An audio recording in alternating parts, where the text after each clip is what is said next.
Cinema ಸುದ್ದಿಗೆ ಸ್ವಾಗತ. Max versus UI Upendra stardom ಬಗ್ಗೆ ಯಾವುದೇ ಸಂದೇಹವಿಲ್ಲ. ಅವರಿಗೆ ಇಲ್ಲದ ತಲೆನೋವು ಸಿನಿಮಾಗಾಗಿ ಸುದೀಪ್. ಡಿಸೆಂಬರ್ 20ರಂದು ಉಪೇಂದ್ರ ಅಭಿನಯದ ಯುಐ ಸಿನಿಮಾ ರಿಲೀಸ್ ಆಗುತ್ತಿದ್ದು, ಡಿಸೆಂಬರ್ 25ರಂದು ಮ್ಯಾಕ್ಸ್ ಚಿತ್ರ ಬಿಡುಗಡೆಯಾಗುತ್ತಿದೆ. ಎರಡು ಚಿತ್ರಗಳು ಸ್ಟಾರ್ ನಟರ ಚಿತ್ರಗಳಾಗಿದ್ದು, ಎರಡು ಚಿತ್ರಗಳ ಬಿಡುಗಡೆ ದಿನಾಂಕಗಳ ನಡುವಿನ ಅಂತರ ಬಹಳ ಕಡಿಮೆ ಇದೆ. ರಿಯಲ್ ಸ್ಟಾರ್ ಉಪೇಂದ್ರ ನಟನೆಯ ಯುಐ ಹಾಗೂ ಅಭಿನಯ ಚಕ್ರವರ್ತಿ ಸುದೀಪ್ ನಟನೆಯ ಮ್ಯಾಕ್ಸ್ ಚಿತ್ರಗಳು 5 ದಿನಗಳ ಅಂತರದಲ್ಲಿ ತೆರೆಗೆ ಬರುತ್ತಿದ್ದು, ಈ ನಡುವಲ್ಲಿ ಎರಡು ಚಿತ್ರಗಳ ನಡುವೆ ಕ್ಲಾಶ್ ಆಗಲಿದೆ ಎಂಬ ಮಾತುಗಳು ಕೇಳಿ ಬರುತ್ತಿವೆ. ಡಿಸೆಂಬರ್ 20ರಂದು ಉಪೇಂದ್ರ ಅಭಿನಯದ ಯುಐ ಸಿನಿಮಾ ರಿಲೀಸ್ ಆಗುತ್ತಿದ್ದು, ಡಿಸೆಂಬರ್ 25 ಮ್ಯಾಕ್ಸ್ ಚಿತ್ರ ಬಿಡುಗಡೆಯಾಗುತ್ತಿದೆ. ಎರಡು ಚಿತ್ರಗಳು ಸ್ಟಾರ್ ನಟರ ಚಿತ್ರಗಳಾಗಿದ್ದು, ಎರಡು ಚಿತ್ರಗಳ ಬಿಡುಗಡೆ ದಿನಾಂಕಗಳ ನಡುವಿನ ಅಂತರ ಬಹಳ ಕಡಿಮೆ ಇದೆ. ಈ ಕುರಿತು ಪ್ರತಿಕ್ರಿಯೆ ನೀಡಿರುವ ಸುದೀಪ್ ಅವರು, ಉಪೇಂದ್ರ ಅವರ ಸ್ಟಾರ್ಡಮ್ ಬಗ್ಗೆ ನನಗೆ ಅನುಮಾನವೇ ಇಲ್ಲ.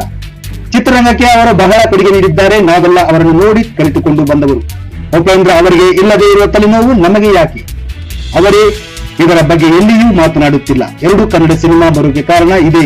ಕನ್ನಡ ಸಿನಿಮಾ ಬರದಿದ್ದಾಗಲೇ ಬೇರೆ ಭಾಷೆಯ ಸಿನಿಮಾಗಳ ಹಾವಳಿ ನಡೆಯುವುದು ಎಂದು ಹೇಳಿದರು. ತಾರಿಗೆ ಮ್ಯಾಕ್ಸ್ ನೋಡುವ ಆಸೆ ಇತ್ತು. ಚಿತ್ರದ ಮಾತುಕತೆ ವೇಳೆ ಕಿಚ್ಚ ಸುದೀಪ್ ಭಾವುಕ. ಧಿಕ್ಕಾರಕ್ಕಿಂತ ಅಧಿಕಾರಕ್ಕೆ ಬೆಲೆ ಜಾಸ್ತಿ. ಯುಐ ನಲ್ಲಿ 2040 ಕರಾಳ ಲೋಕ ಅನಾವರಣ.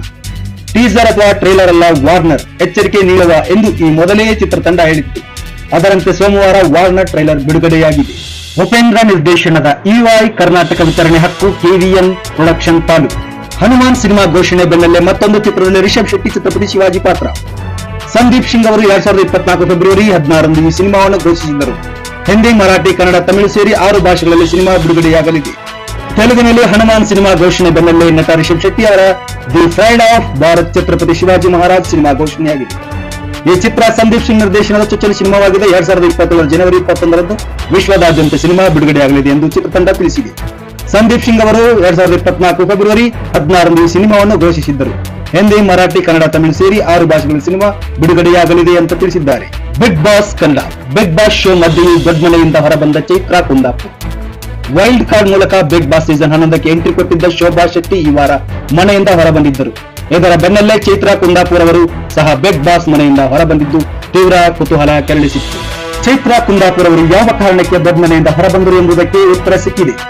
ಚುನಾವಣೆಗೆ ಟಿಕೆಟ್ ಕೊಡಿಸುವುದಾಗಿ ಭರವಸೆ ನೀಡಿ 5 ಕೋಟಿ ರೂಪಾಯಿ ವಂಚನೆ ಆರೋಪ ಎದುರಿಸುತ್ತಿರುವ ಪ್ರಕರಣ ಸಂಬಂಧ ಚೈತ್ರಾ ಕುಂದಾಪುರ್ ಇಂದು ನ್ಯಾಯಾಲಯಕ್ಕೆ ಹಾಜರಾಗಲು ಬಿಗ್ ಬಾಸ್ ಮನೆಯಿಂದ ಹೊರಬಂದಿದ್ದರು.